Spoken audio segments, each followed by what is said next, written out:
సర్వాధికారి సర్వమెరిగిన మా కన్న తండ్రి మీకు వందనాలు. ఆదిలో తండ్రి మమ్మల్ని అందరినీ కావాలని కోరుకొని తండ్రి ఈ జన్మలో ఈ తరం మాకు చక్కటి అవకాశాన్ని ఇచ్చారు. మీ గురించి నేర్చుకునే ఉన్నతమైన మాటలు మాకు అనుగ్రహిస్తున్నారు. అందరి బట్టి వందనాలు. ప్రారంభం నుంచి ముగింపు వరకు మీ సహాయాన్ని అర్థిస్తూ కోరుకుంటూ మీరే నడిపించి మీ నామాన్ని మేము తెచ్చుకోమని క్రీస్తు వారి పేరిటి ప్రార్థన సమర్పిస్తున్నాను మా కన్న తండ్రి.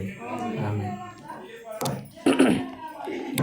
చేరి వచ్చిన మీ అందరికీ మన ప్రభువును రక్షకుడైన యేసుక్రీస్తు వారి పేరిట నా వందనములేనండి. అందరూ బాగున్నారా? చాలా కాలం అయిపోయింది మరలా మనం ఇట్లాంటి చక్కటి వాతావరణంలో దేవుని మాటలు నేర్చుకొని మరి ఏ విధంగా దేవుడు మరొక అవకాశం మనకి ఇచ్చాడు. ఈరోజు ఒక అవసరమైన లేదా ప్రాముఖ్యమైన ఒక సంగతి మనం మాట్లాడుకుందాం. ఇది ఖచ్చితంగా మన జీవితానికి అవసరమైనది. ఇది ఎలాంటిదేనంటే భక్తి జీవితానికి మరి ముఖ్యమైనది. ఈ భక్తి జీవితంలో మనం ఏం చేయాలంటే రెండు పడవల మీద మనం ఒకవేళ బ్రతుకుతూ ఉంటే కొద్దిసేపు లోకం కొద్దిసేపు దేవుడు అని ఒకవేళ మన ఆలోచనలో ఉంటే దేవుడు ఏమని అంటూ ఉన్నారో ఒకసారి మనం చూడగలిగితే ప్రకటన గ్రంథము 3వ అధ్యాయము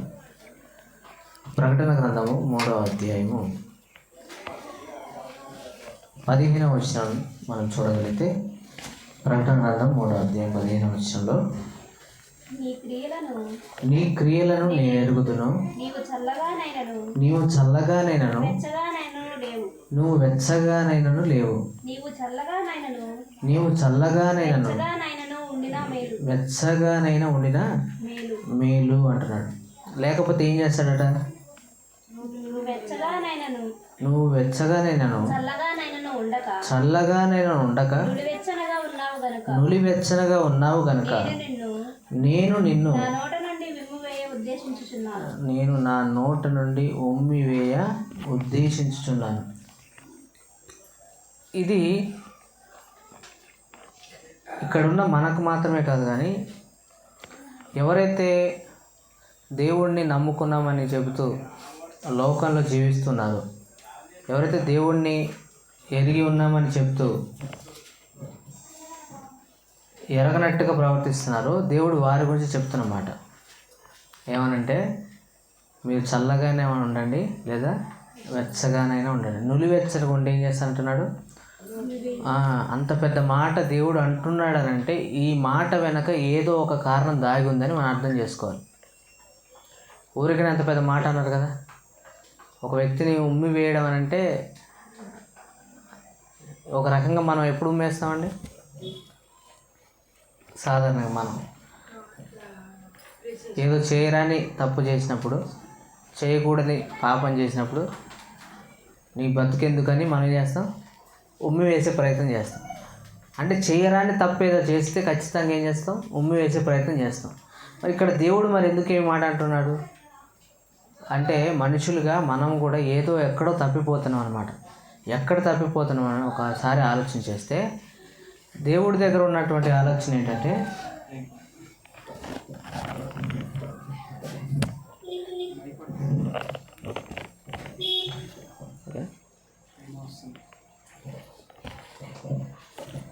మంచిది, రైట్, విందాం కొద్ది నిమిషాలు. మీరు శ్రద్ధగా వింటే ఈరోజు మంచి అంశాన్ని మీరు నేర్చుకుంటారు. ఇప్పుడు చల్లగానైనా ఉండమంటున్నాడు, వెచ్చగానైనా ఉండమంటున్నాడు. మధ్యలో ఉండకండి, ఉంటే ఏం చేస్తా అంటున్నాడు? ఉమ్మి వేస్తాను అంటున్నాడు. అంటే ఆయన చెప్పకనే చెప్తున్నాడు, మీరు ఎక్కడో తప్పిపోయారు అని చెప్తున్నాడు. తప్పిపోవడం అంటే ఎక్కడ తప్పిపోయాం? మనం దేవుణ్ణి ఆరాధించడంలో తప్పిపోయామా? క్రమంగా మందిరానికి రావడంలో తప్పిపోయామా? పోనీ దేవుని మాటలు విని ఏం చెప్తుంది? నులివెచ్చని స్థితి. నులివెచ్చని స్థితి అంటే ఏంటంటే అప్పుడప్పుడు కొంతమంది రెండు తలంపులతో ఉంటారు. ఉదాహరణకి ఇంట్లో నుంచి బయటికి వెళ్తుంటే ఏదో శుభకార్యానికో ఎక్కడికో బయటికి వెళ్తాం, అప్పుడు పిల్లి అడ్డు వచ్చింది అనుకోండి, ఏమనుకుంటాం? అందులో ఏ పిల్లి వచ్చిందంట? నల్ల పిల్లి అడ్డు వస్తే మన ఆలోచన మారిపోద్ది. ఏమని? ఇప్పుడు పిల్లి అడ్డు వచ్చిందంటే వెళ్ళాలా వద్దా, వెళ్ళాలా వద్దా, వెళ్ళాలా వద్దా అని ఆలోచన వస్తుంది. అంటే ఇక్కడ నిర్ణయం ఏమైపోతుంది? వెళ్ళాలి, వెళ్ళకూడదు, ఈ రెండింటి మధ్య ఊగిసలాడి మధ్యలో ఆగిపోతుంది. చూడండి, ఏ నిర్ణయాన్ని మనం సరిగ్గా తీసుకోలేము, అవునా? అంటే ఒక పిల్లి అడ్డు వచ్చిందనో, లేదా అప్పుడప్పుడు కొంతమంది భర్త చనిపోయిన వాళ్ళు ఉంటారు, వాళ్ళు ఎదురుకు వస్తే ఏమంటారంటే అశుభం అని అంటారు. ఏమనంట? భర్త చనిపోయిన విధవరాలు ఎదురుగా వస్తే అశుభం అంట. ఇప్పుడు ఇవన్నీ సమాజంలో లేదా సొసైటీలో కనబడుతున్నప్పుడు మనం రెండు తలంపులతో ఉంటాం. ఎలా? అవి కీడు జరుగుతుందేమో, వెళ్తే ఉండడం వల్ల మేలు జరుగుతుందేమో అనుకుంటాం. కానీ అక్కడ జరిగేది ఏంటంటే, మీరు బాగా ఆలోచన చేస్తే, మీరు ఏం చేసినా, మీరు ఎంత ఆలోచన చేసినా జరిగే సమయం వస్తే పిల్లి అడ్డు వచ్చినా ఆగదు, కుక్క అడ్డు వచ్చినా ఆగదు, ఎవరెవరు అడ్డు వచ్చినా జరగవలసిన కీడు ఆ టైం వస్తే ఎవరు వచ్చినా ఆపలేరు. ఆలోచన చేయండి, అవునా? ఎవరు వచ్చినా ఆపలేరు. అలాగే దేవుడు ఏం చెప్తున్నాడంటే, మీరు నులివెచ్చని స్థితిలో ఉన్నారు, మీకు వచ్చే కీడు లేక మీకు వచ్చే శాపం ఏదైతే ఉందో దాన్ని మీరు ఏమాత్రం ఆపజాలరు అంటున్నాడు దేవుడు. ఈరోజు మనం ఒక బాగా ఆలోచించేద్దాం. మనం ఎవరు నమ్ముకున్నాండి? మనం చెప్తా ఉంటాం, పరలోకపు దేవుడిని నమ్ముకున్నాం, నిజమైన దేవుడిని నమ్ముకున్నాం అని మనం చెప్తాం. మరి నిజమైన దేవుడు అని ఒకవేళ చెబితే, మరి ఆయన్ని కాదని ఒకవేళ మనం వెళితే ఆయన ఊరుకుంటాడా? ఆలోచించండి. మనం ఆయన కాదని, ఆయనకు భిన్నంగా ఆయన్ని వదిలేసి, ఆయన నడకుండా మనకు సొంతానికి మనం నిర్ణయాలు తీసేసుకొని ఒకవేళ ఇలాంటి ప్రయత్నాలు ఏమైనా చేస్తే ఆయన ఊరుకుంటాడా? మీకు ఒక మాట చూపిస్తా. దేవుణ్ణి నమ్ముకున్న పిల్లలు దేవుణ్ణి కాదని వేరే చోటికి వెళ్ళినా, ఎక్కడికి వెళ్ళినా దేవుడు అస్సలు ఊరుకోడు. ఎందుకు ఊరుకోడు ఒకసారి చూస్తే, చరిత్రలో ఒక సంఘటన జరిగింది. దాన్ని బట్టి మనం ఈరోజు పాఠం నేర్చుకుందాం. ఇది చాలా అవసరం మనకి. ఎందుకంటే మనం కూడా లోకల్లో ఉంటే అప్పుడప్పుడు కొన్ని కార్యక్రమాలు, కొన్ని సందర్భాలు వచ్చినప్పుడు దేవుడి దగ్గర కంటే కూడా ఎక్కడికి వెళ్ళాలి అడుగుదాం, బయటికి వెళ్ళి వేరే వాళ్ళని అడిగే ప్రయత్నం చేస్తాం. కానీ దేవుడి దగ్గరికి వెళ్ళి అడగం. అయ్యగారులు, పాస్టర్ని అడగం. ఎవరిని అడుగుతాం? అన్యుల్ని అడుగుతాం, బయటి వారిని అడుగుతాం, మన ఫ్రెండ్స్ని అడుగుతాం. కానీ అందరిని అడుగుతాం, దేవుడిని మాత్రం అడగం. మళ్ళీ ఏమని అంటాం? మేము నమ్ముకున్న దేవుడే నిజమైన దేవుడు అంటాం.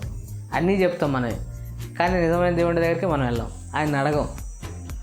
కాబట్టి దేవుడు ఏమంటే, మీరు నన్ను నమ్ముకున్నప్పుడు లేదా మీరు నన్ను అడుగుతున్నప్పుడు మీరు నా మీద డిపెండ్ అవ్వాలి.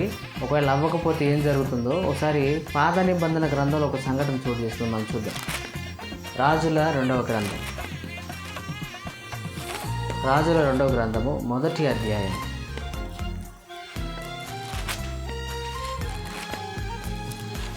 రాజుల 2వ గ్రంథము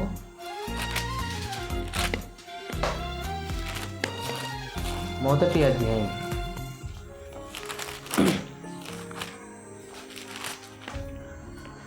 ఇక్కడ సందర్భం ఏంటంటే,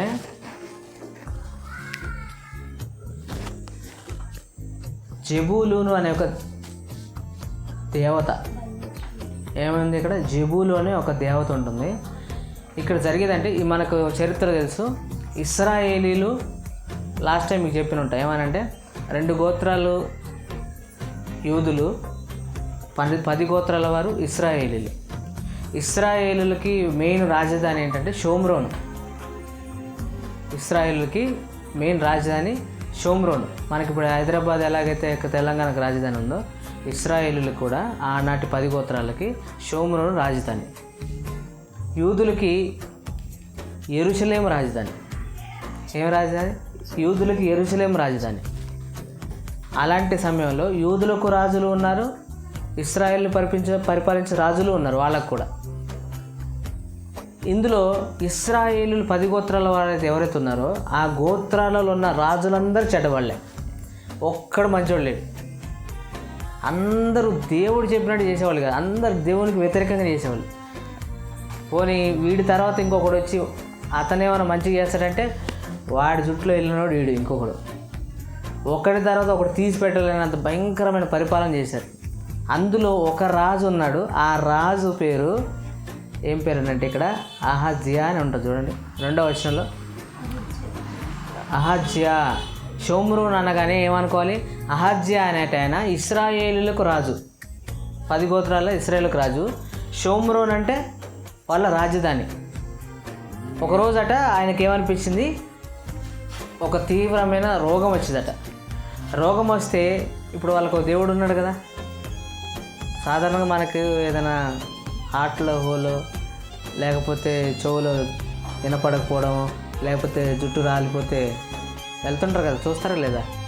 అప్పుడప్పుడు చూస్తుంటాం. ఈ ఆయిల్ వాడితే నాకేమొచ్చింది, నాకు జుట్టు వచ్చిందని చెప్తారు ఒక ఆయన. అతనికున్న జుట్టు కానీ రాసుకుని ఈయనకు వస్తుందంటే జుట్టు అని చెప్తాడు స్టోరీ. అవునా? ఇది రాసుకుంటే నాకు హార్ట్లో హోలు పోయిందండి అని చెప్తుంటారు కొంతమంది ఆయిల్ తాగితే. అంటే బయట సాదాసీదాగా నమ్మే వాళ్ళకైనా దేవుడు అంటే అంతో ఎంతో నమ్ముకుంటూ వెళ్తున్నారు, బాగుంది. ఇశ్రాయేలులకు రాజు అయిన సాక్షాత్తు దేవుడితో వీళ్ళు డైరెక్ట్గా కనెక్షన్ ఉంటారు. వీళ్ళకి ఎలా ఉంటారంటే, ఇప్పుడు మనలాగా పాస్టర్లు రాగానే మనం ఇప్పుడు భయపడతామా, పాస్టర్ గారు వస్తే లెక్క కూడా చేయం, ఇటు నుంచి పోతే పో అంటాం. కానీ ఆ రోజుల్లో సేవకుడు ఎంటర్ అయితే వాళ్ళు గజ వణిగిపోయేవాళ్ళు. ఎందుకనంటే వచ్చిండంటే ఏం చెబుతాడు, ఏం చెబితే ఏం జరుగుతుందో. అందుకే ఏలియా గారు కాలంలో అహాబు అనే ఒక రాజు ఉంటాడు, అతని రాజ్యంలో వర్షం పడదు కానీ చెప్తాడు అంతే. 3 రోజులు మంచైన వర్షం కురవదు అనగానే ఇంక మొత్తానికే కురవదు, ఇంకా 3 రోజులు పడి అసలు కురవను కూడా కురవదు వర్షం. అంటే పడే టైంలో కురవ కూడా చేశాడు ఆయన. అరే పడతాయిరా వర్షాలు అనే టైంకి 3 పడదా అని చెప్పేశాడు అంతే. కొద్ది రోజులు వర్షమే పడలేదు. అంటే అలాంటి టైంలో ఇక్కడ అహజ్యా అనే రాజు కూడా ఏం చేశాడంటే, వాళ్ళకొక దేవుడు ఉన్నాడు, ఆయన నమ్ముకొని ఏం చేయాలి, రోగం వచ్చినప్పుడు ఏం చేయాలి, ఎవరి దగ్గరికి వెళ్తారు మనం, రోగం వచ్చి డాక్టర్ దగ్గరికి వెళ్తాం, తర్వాత ఎవరి దగ్గరికి వస్తాం, దేవుడి దగ్గరికి వచ్చి, అయ్యా రోగం అయితే డాక్టర్ దగ్గరికి వెళ్ళా, ట్యాబ్లెట్ వేసుకున్నా, తగ్గించాల్సింది మాత్రం నువ్వే అని దేవుడికి ప్రార్థన చేసుకుంటావు లేదా? కానీ ఇతను ఏం చేశాడంటే దేవుణ్ణి వదిలేసి బయలు అనే ఒక దేవత, బయల్జేబూల్ అనే ఒక దేవత దగ్గరికి వెళ్తాడు. ఎక్కడికి వెళ్తాడు? బయల్జేబూల్ అనే దేవత దగ్గరికి వెళ్తే దేవునికి కోపం వచ్చి ఇశ్రాయేలుల రాజైన అహజ్యా దగ్గరికి తన సేవకుడైన ఏలియాను పంపిస్తాడు. ఏలియాను పంపించి, నన్ను గురించి ఏమనుకుంటున్నా రాజు, ఒకసారి ఆ రాజుకు చెప్పని చెప్పి 3వ వచనంలో ఏమంటాడు చూడండి. యెహోవా దూత తిష్బీయుడైన ఏలియాతో ఇలాగు సెలవిచ్చాను, నీవు లేచి షోమ్రోను రాజు పంపిన దూతలను ఎదుర్కొనబోయి ఇట్లను, ఇశ్రాయేలు వారిలో దేవుడు ఉన్నవాడు లేడనుకొని ఎక్రోను దేవత అయిన బయల్జెబూలు వద్దకు మీరు విచారింపబోచున్నారా? కాగా యెహోవా సెలవిచ్చినదేమనగా, నీవెక్కిన మంచం మీద నుండి దిగి రాకుండా నీవు నిశ్చయముగా మరణమవుదు అని ఏలియా వారితో చెప్పి వెళ్ళిపోయాను. ఏమన్నాడట? ఇశ్రాయేలు ప్రజలకు ఒక దేవుడు ఉన్నాడు, నువ్వు ఇశ్రాయేలుకు రాజువి, నువ్వు ఆ రాజువి ఎవరిని అడగాలి? యెహోవా దేవుడిని అడగాలి. నీకు రోగం వస్తే నువ్వు ఎవరిని అడుగుతున్నావు? బయల్జేబుల్ అనే ఒక అన్యుల దేవత దగ్గరికి వెళ్ళి ఏమంటున్నావు, నన్ను తగ్గించు, నా రోగాన్ని తగ్గించు అని అడుగుతావా? దాని తోడు నీ సేవకులు పంపిస్తావా? నేను లేననుకున్నావా అని దేవుడు బెదిరిస్తున్నాడు అక్కడ. ఎవరిని? అహజ్యా రాజుని బెదిరించడం మాత్రం కాదు, నేను లేననుకున్నావు కదా, నువ్వు ఏ మంచం అయితే ఎక్కువ ఉన్నావో ఆ మంచం మీద చచ్చిపోతావు అని చెప్పాడు. నువ్వు చచ్చిపోతావు అంతే. ఇంకా మాట ఇచ్చాడంటే, ఇంకా దేవుడు మాట ఇచ్చాడంటే అవుట్, చచ్చిపోయాడు. చూడండి తర్వాత ఏం జరిగింది ఇక్కడ. 16వ వచనం చూడండి. 16వ వచనం. అతడు వచ్చి రాజును చూచి విచారణ చేయుటకు ఇశ్రాయేలు వారి మధ్య దేవుడు అన్నవాడు లేడని నీవు ఎక్రోను దేవతయగు బయల్జెబూలు నొద్ద విచారణ చేయుటకై దూతలను పంపితివే. నీవెక్కించిన మంచం మీద నుండి దిగి రాకుండా నిశ్చయముగా నీవు మరణమవుదు అని చెప్పాను. ఏలియా ద్వారా యెహోవా సెలవిచ్చిన మాట ప్రకారం అతడు చనిపోయాను. చూసారా ఏం చెప్పాడు? ఏ మాట అయితే దేవుడు ఇచ్చాడో, సేవకుడు వచ్చి ప్రకటించాడో, నువ్వు ఎక్కిన మంచం మీద చచ్చిపోతావు జియా అనగానే ఏమైపోయాడట? అక్కడే చచ్చిపోయాడు. ఇక్కడ జరిగింది ఏంటి చెప్పండి? రోగం వచ్చింది. రోగం వచ్చిన తర్వాత ఎవరి దగ్గరికి వెళ్ళలేదు ఆయన? దేవుడి దగ్గరికి వెళ్ళలేదు, అంతే. అవునా కదా? ఎందుకంటే ఆ కాలంలో డాక్టర్ లేడు. ఆ కాలంలో డాక్టర్ ఎవరంటే పరమ వైద్యుడు. డాక్టర్లకే డాక్టర్ పరమ వైద్యుడు దేవుడే. అందుకే ఆయన ఏమంటారంటే స్వస్థపరచు యెహోవా అని అంటాడు లేదా? ఇశ్రాయేల్ ప్రజలు అరణ్యంలో ప్రయాణం చేశారు. మరి అక్కడ డాక్టర్ ఎక్కడి నుంచి వచ్చాడు? అవునా కదా? వాళ్ళకి ఎవరు చూశారు? మరి దేవుడే చేశాడు. అవునా కదా? వాళ్ళు అరణ్యంలో ప్రయాణం చేసినప్పుడు వాళ్ళకి ఏ వైద్యుడు లేడు, కానీ పరమ వైద్యుడికి ఎవరున్నారు? దేవుడే ఉన్నాడు. మరి దేవుడే అన్నీ చేసుకున్నప్పుడు ఈ రాజు ఏం చేయాలి? ఇప్పుడు దేవుడి దగ్గరకు రావాలా? దేవుడిని వదిలేసి ఏం చేశాడు? వేరే అన్యులు పూజించే దేవత దగ్గరికి వెళ్ళాడు. ఆ దేవత పేరేంటి? బయల్జెబూలు. ఆ దేవత దగ్గరికి వెళ్ళి విచారణ చేస్తే దేవుడు ఏమనుకు నేను లేను అనుకున్నాడా రాజు? వాడు వెక్కిన మంచం మీద చచ్చిపోతాడు, నా మాటకు ప్రకటించేయాలి అంటే వెళ్ళి ప్రకటించేసాడు. వెంటనే ఏమైపోయాడు? దెబ్బకి చచ్చిపోయాడు, అంతే. ఇక్కడ మనం నేర్చుకోవాల్సిన పాఠం ఏంటంటే, దేవుడు ఇంతకుముందు ఒక మాట అన్నాడు. ఏమని? నువ్వు ఉంటే చల్లగానైనా ఉండు, వెచ్చగానైనా ఉండు, వినువెచ్చగా ఉండకు. ఇక్కడ ఏం జరిగింది? ఆల్రెడీ నీకు యెహోవా దేవుడు మీకు దేవుడిగా ఉన్నాడు ఇశ్రాయేల్ ప్రజలకి. ఈ దేవుడిని వదిలేసి ఏం చేశాను? దేవుడే కానటువంటి ఒక బయల్జెబూలు అనే దేవత దగ్గరికి వెళ్ళి వాళ్ళు భావిస్తారు అట్లా. అక్కడికి వెళ్ళి నువ్వేం చేసావు? దేవుణ్ణి కాకుండా వేరే దగ్గరికి వెళ్ళినావు. అంటే ఇటు చేయలేదు, అటు వెళ్ళలేదు, మధ్యలో ఉన్నావు, అంతే కదా? ఉంటే ఇటన్నా ఉండు, పోతే అటన్నా పో. నువ్వు ఇటుండక అటుండక సగం ఇటుండి, ఈ మధ్య అప్పుడప్పుడు గవర్నమెంట్ వాళ్ళు అంటారు ఉండడానికి రిజర్వేషన్ ప్రకారం అయితే కొంతమంది ఎస్సీలుగా ఉన్నారు, కానీ వాళ్ళు అనుభవించేదంతా ఎస్సీ కోటా కింద అనుభవిస్తారు. కానీ బయట వీళ్ళు ఎలా ఉంటారంటే క్రైస్తవులుగా ఉన్నారు, చట్ట ప్రకారం ఇది నేరం, మీరేమైపోవాలి, పలానా సర్టిఫికేట్ తీసేసుకోండి అని చెప్పేస్తున్నారు. అర్థం ఏంటి? పైకి క్రైస్తవులుగా కనబడుతున్నప్పటికీ లోపల గవర్నమెంట్ ఇచ్చే స్కీమ్స్ కోసం మనం వాళ్ళు చెప్పిన షెడ్యూల్ క్యాస్టుల కింద ఉండిపోతున్నాం. అవునా కదా? దళిత బంధు రావాలి, ఎవరికి వస్తుంది? దళితులకి వస్తుంది, ఎస్సీ ఎస్టీలకి వస్తుంది, అంతే కదా? అదే ఒక క్రిస్టియన్ మైనారిటీ వాళ్ళు పెట్టుకుంటూ వస్తుందా? మైనారిటీస్కి రాదు. మైనారిటీలు వేరు ఈ దేశంలో, ఎస్సీ ఎస్టీలు వేరు. అంటే ఉంటే ఇటన్న ఉండి ఈ స్కీమ్స్ అనేది తీసుకో, లేదా మొత్తానికి అటన్న వెళ్ళిపోయి అవన్నీ చెయ్యి. అట్నే ఉంటే పూజిస్తే ఈ దేవుడినైనా పూజించు, లేకపోతే అటన్న మొత్తానికి అటన్న. మీకు ఇంకో విషయం తెలుసా? మీ అందరు కంగ్రాచులేషన్ చెప్పాలి. ఎందుకు చెప్పాలి అంటే, మనం నమ్ముకుంది మామూలు దేవుడిని కాదు. అది అంటారు కదా, ఉన్నది ఏదో ఉంచుకుంటే లేనిది పోయింది అంటే సామెత చెప్తారు. ముళ్ళు వచ్చి ఆకు మీద పడ్డా, ఆకు వచ్చి ముళ్ళు మీద పడ్డా ఇబ్బంది ఎవరికి? ఆకుకే. ఇప్పుడు ఆకులు అంటే వాళ్ళే మనం పోయి అటు పడ్డా, అటు వచ్చి మన మీద పడ్డా మనకే ఇబ్బంది.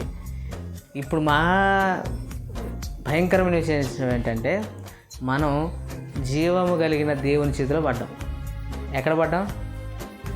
జీవము కలిగిన దేవుని చేతిలో పడ్డాం.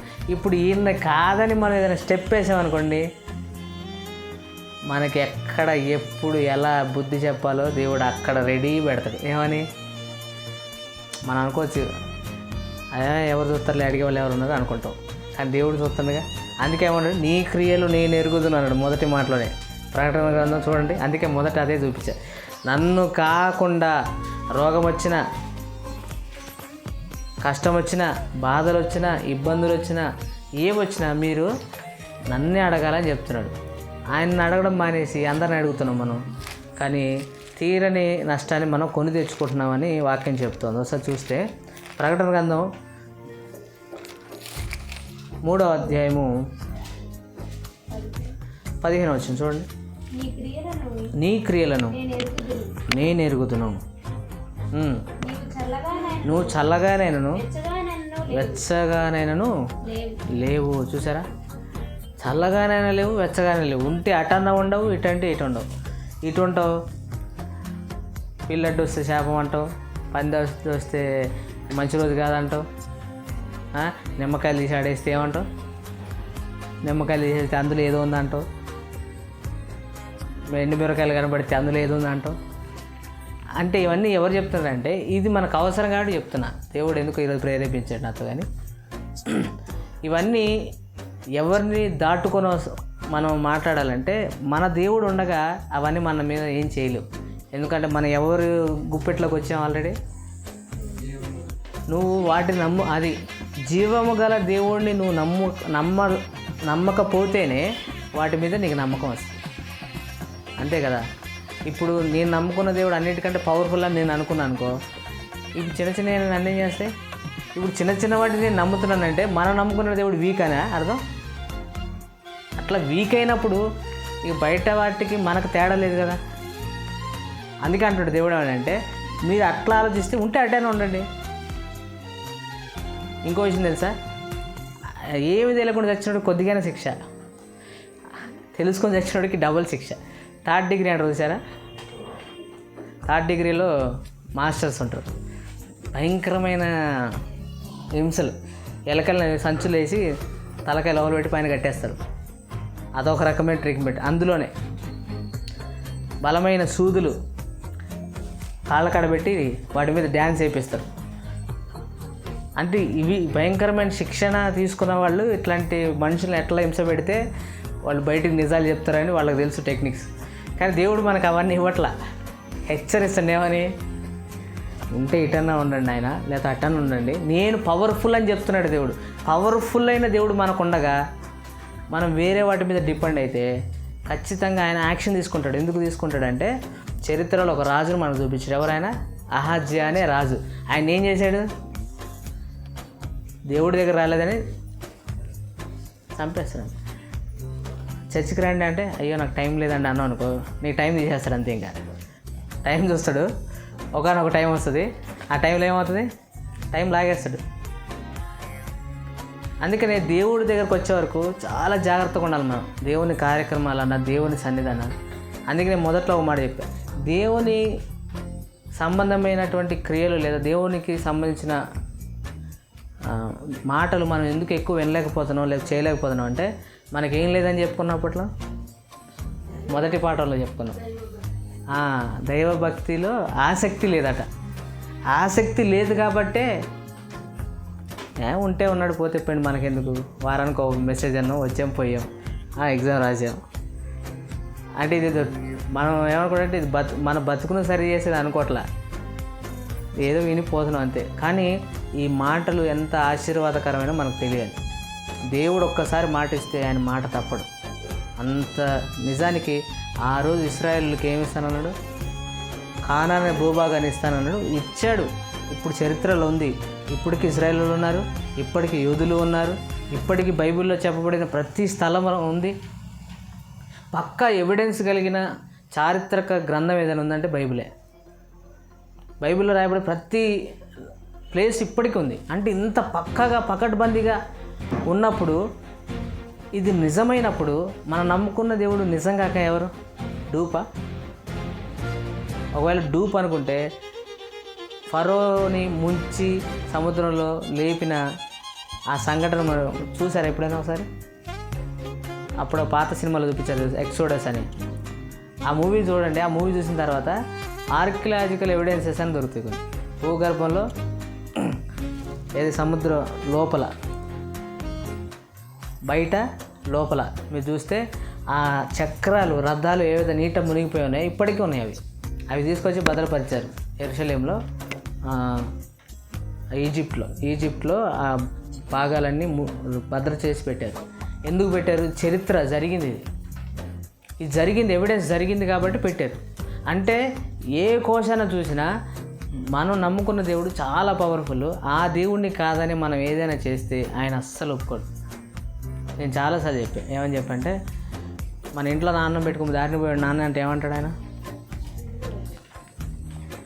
చూసారా, మన ఇంట్లో నాన్నే ఒప్పుకోడు, మరి పరమ తండ్రి ఒప్పుకుంటాడా? ఇప్పుడు ఇంట్లో మనకు బాధ ఏంది, రోగమే వచ్చింది, ఫస్ట్ ఎవరి దగ్గరికి వెళ్తాం? నాన్న నాకు బాగాలేదు నాన్న హాస్పిటల్ తీసుకెళ్ళాను. నాన్న అడుగుతాం, ఎవరిని అడుగుతాం? లేదా అమ్మని అడుగుతాం, అంతే కదా. ఫ్రెండ్స్ దగ్గరికి వెళ్ళి అరే నాకు జ్వరం వచ్చిందిరా, డాక్టర్ దగ్గర తీసుకుంటారా, డబ్బులు లేవు అని అంటావా? వాడిని అడగం మనం, ఎందుకు అడుగుతాం? మన ఇంట్లో ఎవరు ఉన్నారు? కష్టం అనేది ఒకవేళ మనకు వస్తే నేను ఇట్లా తిరిగి చూస్తాను వెనక మా నాన్న ఉన్నాడనే ధైర్యం. ఇది వచ్చినప్పుడు మరి కష్టం అనేది ఒకవేళ వస్తే మన వెనక అసలు తండ్రి ఉన్నాడు. ఆయన ఎవరు? పరలోకపు తండ్రి. మరి ఆయన దగ్గరికి మనం ఎందుకు వెళ్ళట్లేదు? ఇప్పుడు ఒక ఉద్యోగం కావాలా, ఆయన అడుగు, ఎందుకు ఇవ్వడు? లేదా నీకు మంచి శాలరీ రావాలా, అడుగు, ఎందుకు ఇవ్వడు? లేదా నువ్వు ప్రయాణంలో వెళ్తున్నావా, ఆయన సహాయం కావాలి, అడుగు, ఎందుకు ఇవ్వడు ఆయన? భక్తులు ఎందుకు జాగ్రత్తగా బతికారో తెలుసా? ఆయన గురించి తెలుసు కాబట్టి బతికారు. ఊరికనే భక్తులు రాగానే గజగజ ఎందుకు వణుకుతున్నారు తెలుసా? రాజులు సైతం వణుకుతున్నారు అని అంటే వాళ్ళంతా ఖచ్చితంగా బతికారు కాబట్టే రాజులు వాళ్ళని చూసి గజగజగా వణికిపోయారు. కానీ మనలాగా టేక్ ఇట్ ఈజీ తీసుకోలేదట. మనం ఎంత టేక్ ఇట్ ఈజీ తీసుకుంటాం దేవుణ్ణి, అన్ని కష్టాలు వస్తాయండి. నేను సింపుల్గా చెప్తున్నా, దేవుణ్ణి వదిలేసి మనం ఏది చేసినా అసలు మనం ఊహించం. అసలు నా జీవితంలో ఇది వస్తుందని నేను అనుకోలేదండి, చెప్తున్న పర్సప్. నేను ఇప్పుడు అనుకుంటా నాకు మన కంటికి దెబ్బ తగిలింది, నేను కూడా ఏదో రకంగా ఏదో టైంలో ఏదో తప్పు చేసి ఉంటానేమో. దేవుడు నాకు రే జాగ్రత్తగా ఉండను, ఏం చేయాలి జాగ్రత్త అని చెప్పడానికి ఇండికేషన్ నాకు ఇచ్చాడేమో బహుశా. అట్లా ఎందుకు అనుకోకూడదు? ఇచ్చినా మొత్తానికి కన్ను అయితే పోగొట్టలేదు, అవునా కదా? దేవుడు అరే నువ్వు ఎక్కడో తప్పిపోతున్నావు జాగ్రత్త, మారు అని ఒకటి వేసిండు రాయి, అంతే. ఏదో తేడా కొట్టింది ప్రభు, నేను ఏదో తప్పు చేసాను అనుకున్నాను నేను. అంటే ఇప్పుడు అనుకున్నాక ఇప్పుడు ఏం చేయాలి? సెట్ అయిపోవాలి, నేను వెంటనే సెట్ అయిపోవాలి. లేదు అని అట్నే ఉన్నా అనుకోండి, నాకు మూడిందే కాలం. ఏదో ఒక రోజు నా గ్రంథపు చుట్టలో నా పేరు రాసుకొని పెట్టుకుంటాడు, పలానా టైంకి పలానా రోజు అని. అంటే వచ్చిన సమస్య ఏంటంటే మనము ఆలోచించాలి. ఒకటి వస్తే వెళ్ళకూడదు, ఒకవేళ వెళ్ళాలని ఆలోచన వస్తే ఆయన వెళ్ళనివ్వడు. ఇప్పుడు కాదని, ఇప్పుడు అవసరం ఏముందండి? మన ఇంట్లో అన్నీ పుష్కలంగా అన్నీ ఉండగా బయట దగ్గరికి వెళ్ళి మనం తింటామా? ఇంట్లో అన్నీ ఉండగా ఎందుకు చెప్పండి? కష్టం ఏది వచ్చినా దేవుడు ఉన్నాడు కదా, మరి దేవుడిని ఎందుకు అడగరు? అడగం మనం. ఏదైనా శుభకార్యం చేయాలి, ఎవడు అడుగుతాం? దారిని పోయే వాళ్ళని అడుగుతాం, వాళ్ళని నీళ్ళని అడుగుతాం. కానీ దేవుడిని అడుగుతామా? ప్రార్థనలో పెడతామా? ఆ రోజు దేవుడి సాయం కోరుకుంటామా? నో. ఇంకేం చూస్తాం మనం? పంచాంగాలు, జాతకాలు మనలో కూడా ఉన్నాయి, ఇంక ఇప్పటికీ పోవట్లేదు. ఎందుకు పోవట్లేదు? దేవుడిని నమ్ముకున్నా మనలో పోవట్లేదు అంటే కారణం ఏంటంటే దేవుడి గురించి మనకు అర్థం కాలేదు. అంటే మనం నమ్ముకున్న దేవుడి కంటే అవే ఎక్కువ అని మనం నమ్ముతున్నాం. దేవుడు అసలు ఒప్పుకోడు. అందుకే అంటాడు, నేను తప్ప వేరొక దేవుడు ఉన్నాడని అన్నామంటే నిన్ను ఏం చేస్తా అన్నాడు, అంతే. అందుకే మీకు లాస్ట్ టైం ఏం చేశాను నేను? దేవుడిని కాదని దేవుడు అని ఎవరికైతే పేరు పెట్టారో వాళ్ళందరినీ ఏం చేస్తాడట దేవుడు? దేవుడిని కాదని వేరే ఒక మనిషిని, ఒక రాజుని దేవుడు అన్నారట. ఇది దైవ స్వరమే కానీ మానవ స్వరం కాదని ఏమన్నాడు? వెంటనే దేవదూత వచ్చి ముత్తిందట, పురుగులు పడి చచ్చిపోయాడట. అంటే దేవుడి ప్లేస్ని మనం వేరే వాళ్ళకి ఇవ్వడానికి ఛాన్స్ ఇవ్వకూడదు, మనం వేరే దేనికి అప్లై చేయకూడదు మనం. అందుకే ఒకసారి మనం చరిత్రలో ఒక సంఘటన చూస్తే మనం ముగించేసుకుందాం. మిగతా వచ్చే వారం దీన్ని కంటిన్యూగా మాట్లాడుకుందాం. రోమీయులకు రాసిన పత్రిక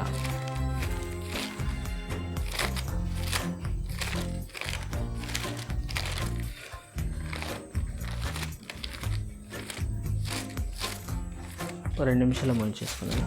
రోమీయులకు రాసినటువంటి పత్రిక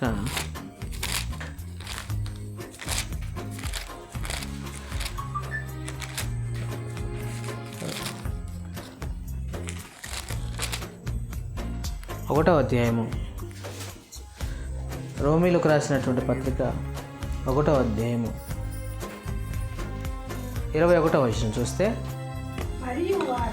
మరియు వారు దేవునిని ఎరిగి ఆయనను దేవునిగా మహింపరచలేదు,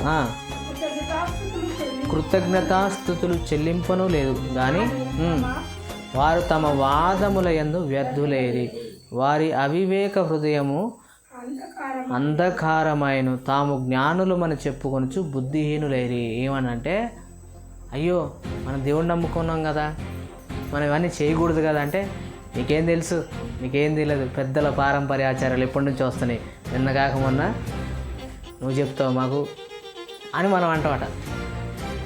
కానీ దేవుడు ఏమంటున్నాడు సార్, మీ అవివేక హృదయం అంధకారమైంది. అంటే మీరు చీకటితో ఉన్నారు కాబట్టి మీరేం చేస్తారంటే జ్ఞానులమని అనుకుంటారు, అన్నీ మాకు తెలుసని అనుకుంటారని చెప్తున్నాడు దేవుడు.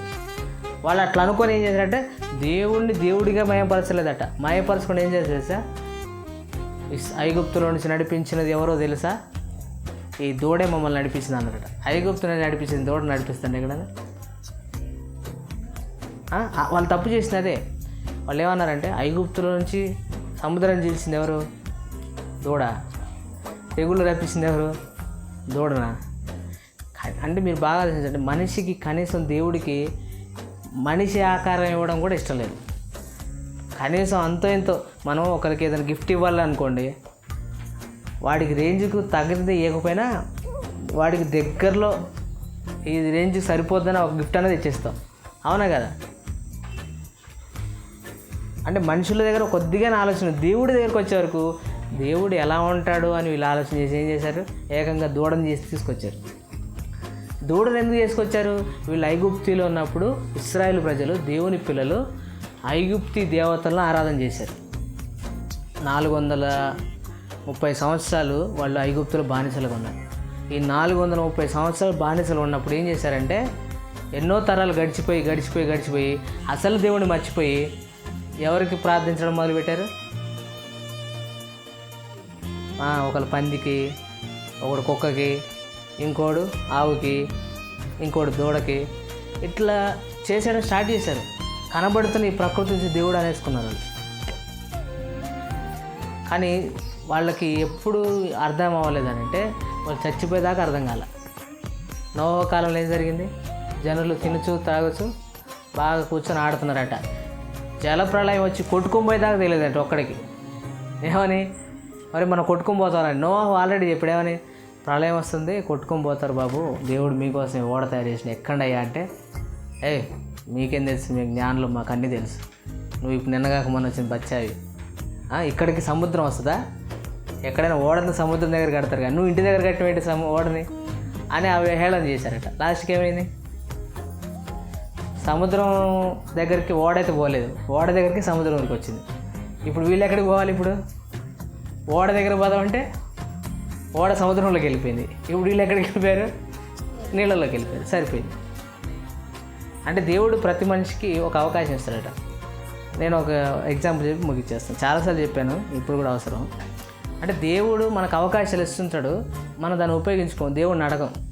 ఒకరోజట ఒక భక్తుడు, నాకు అన్నీ తెలుసు అని ఒక భక్తుడట ఇట్నే సీరియస్గా కూర్చొని ప్రార్థన చేసుకుంటున్నాడట.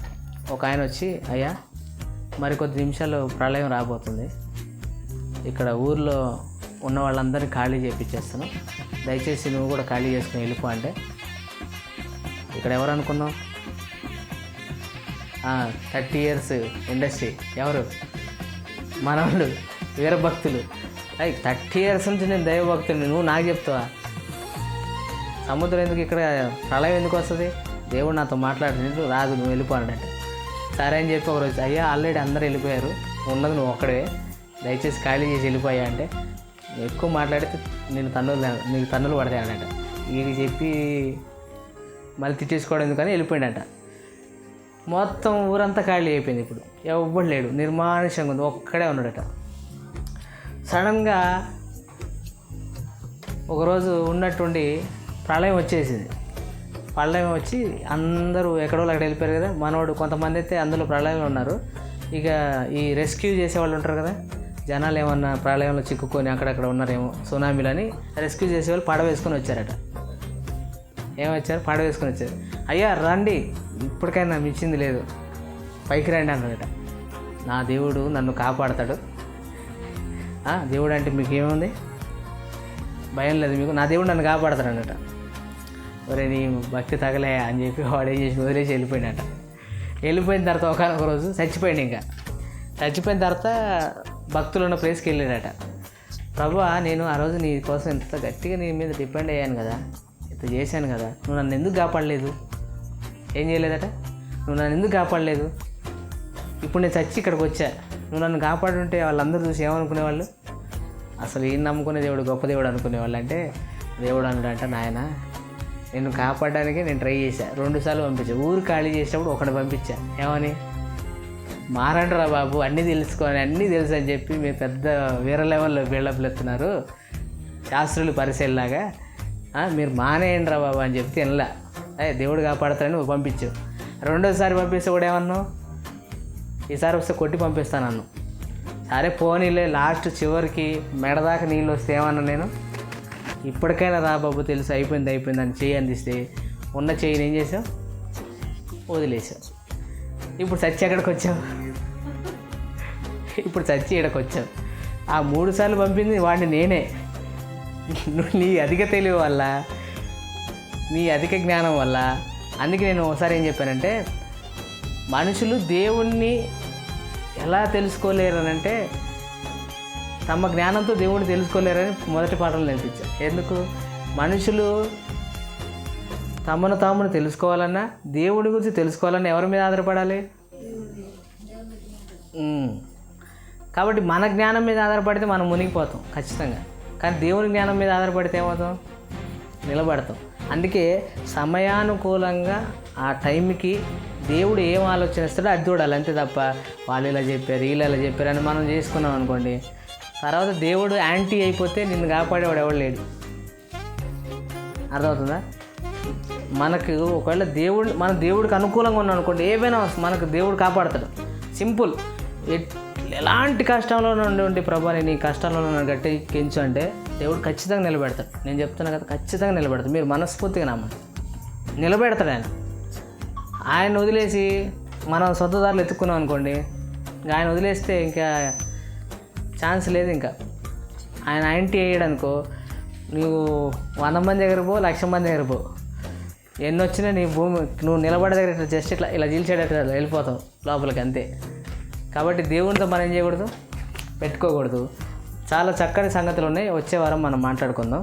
కాబట్టి ఈ వారం మనం తెలుసుకోవాల్సిన విషయాలు ఏంటంటే, మనం నమ్ముకున్న దేవుడు నిజమైన దేవుడు, ఆయన సమస్యల కంటే గొప్పవాడు. ఎట్లాంటి సమస్యలు వచ్చినా ఎవరి దగ్గరికి వెళ్ళాలి? దేవుడి దగ్గరికే వెళ్ళాలి. ఆయన కాదని ఒకళ్ళు వెళ్తే ఆయన ఏమన్నాడు? ఉమ్మి వేస్తాను అన్నాడు. ఉమ్మి వేయడమే కాదు, చంపేస్తా అన్నాడు. చంపేయడం మాత్రమే కాదు, ఒక రాజును ఆల్రెడీ చంపేసి చూపించాడు. అంత మాత్రమే కాదు, నేనే దేవుడిని అన్న ఇంకొక ఆయన కూడా చంపేశాడు. కాబట్టి దేవుడిని కాదని మనం ఏది చేసినా అది మనకు మెడకు ఉరే తప్ప వేరేది ఏది లేదు. కాబట్టి దేవుడు ఇచ్చిన మాటలు బట్టి మనం ఏం చేయాలి? జాగ్రత్తగా ఈసారి ఏదైనా ఏం చేయాలి? దేవుడి దగ్గరికి వెళ్ళి అడగాలి. లేదో సేవకుడి దగ్గరికి వెళ్ళి, అయ్యా అలాని చేద్దాం అనుకుంటున్నాం, వాళ్ళని ఇదయ్యా ప్రార్థనలో పెట్టండి, దేవుడు ఎలా సహాయం చేస్తే అలా ఈ కార్యక్రమం నడిపి, అట్లా దేవుడి మీద డిపెండ్ అవ్వడానికి ఇస్తున్న మాటలు ఇవి. కాబట్టి ఈ మాటలు మనందరి వెనుకిటిలో దేవుడు దీవించి ఆశీర్వదించుకున్నాక చిన్న ప్రార్థన చేసుకుందాం. ప్రేమ కలిగిన తండ్రి, కృపగల ప్రభా, ఇచ్చిన కొద్ది మాటలు అపార్థానికి కాక తండ్రి అర్థం చేసుకొని మీ మనసును గుర్తెరిగి మీ కొరకు బ్రతకగలిగే చక్కటి మనసులను మా అందరికీ అనుగ్రహించండి తండ్రి. ఏది ఉన్నా ఏమైనా మీ మీదే ఆధారపడి మా బ్రతుకులను కొనసాగించుకునే చక్కటి భాగ్యాన్ని అనుగ్రహించి మీ నామాన్ని మహిమ తెచ్చుకోమని కోరుకుంటూ ప్రాధాయపడుతూ తండ్రి, మరి నా మాటల్లో ఏదైనా దురుస్తనం కానీ తండ్రి, నా మాటలో ఏదైనా వ్యంగ్యమైనటువంటి పదాలు ఏమైనా వచించి ఉంటే లేదా పలికి ఉంటే దాన్ని క్షమించండి. కేవలం ఈ మాటలు అర్థం చేయించడానికి ఆ పదాలను వాడాను. అయినప్పటికీ తండ్రి సహాయం చేయండి, కృప చూపండి, మేము పొందమని క్రీస్తు వారి పేరిటి ప్రార్థన సమర్పిస్తున్నాను మా కన్న తండ్రి. అందరికీ వందనాలండి.